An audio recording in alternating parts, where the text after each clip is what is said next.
As Pharaoh drew near, the Israelites looked back, and there were the Egyptians advancing on them.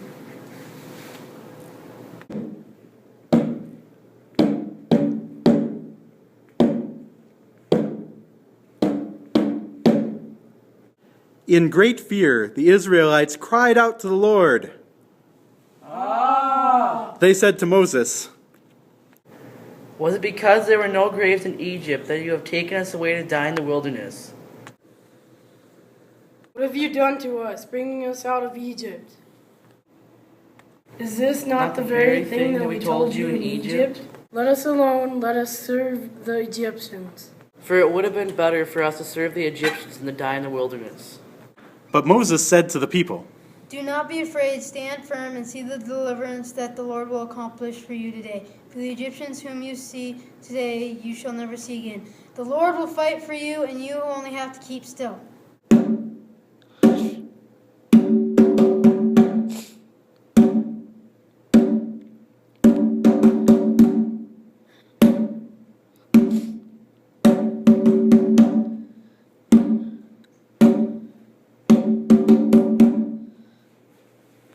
Then the Lord said to Moses, Why do you cry out to me?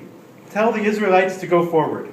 But lift up your staff and stretch out your hand over the sea and divide it, that the Israelites may go into the sea on dry ground. Then I will harden the hearts of the Egyptians, so that they will go in after them. And I will gain glory for myself over Pharaoh and all his army, his chariots, and his chariot drivers. And the Egyptians shall know that I am the Lord when I have gained glory for myself over Pharaoh, his chariots, and his chariot drivers. The angel of God, who was going before the Israelite army, moved and went behind them. And the pillar of cloud moved from in front of them and took its place behind them. It came between the army of Egypt and the army of Israel. And so the cloud was there with the darkness, and it lit up the night. One did not come near the other all night. Then Moses stretched out his hand over the sea. The Lord drove the sea back by a strong east wind all night and turned the sea into dry land, and the waters were divided. The Israelites went into the sea on dry ground, forming a wall for them on the right and on their left. The Egyptians pursued and went into the sea after them, all of Pharaoh's horses, chariots, and chariot drivers. At the morning watch, the Lord in the pillar of fire and cloud looked down upon the Egyptian army, and threw the Egyptian army into panic. He clogged their chariot wheels, so that they turned with difficulty. The Egyptians said, Let us flee from the Israelites, for the Lord is fighting for them against Egypt. Then the Lord said to Moses, Stretch out your hand over the sea, so that the water may come back upon the Egyptians, upon their chariots and chariot drivers. So Moses stretched out his hand over the sea, and at dawn the sea returned to its normal depth. As the Egyptians fled before it, the Lord tossed the Egyptians into the sea.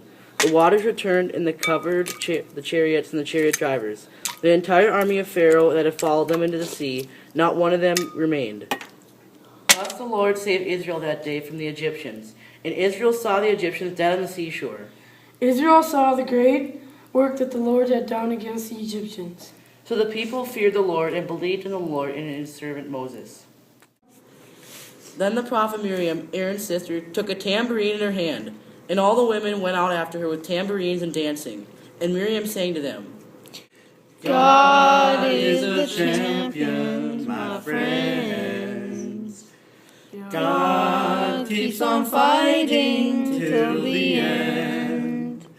God is the champion. God is the champion.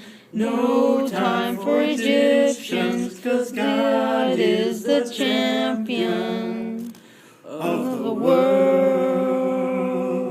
Let's go.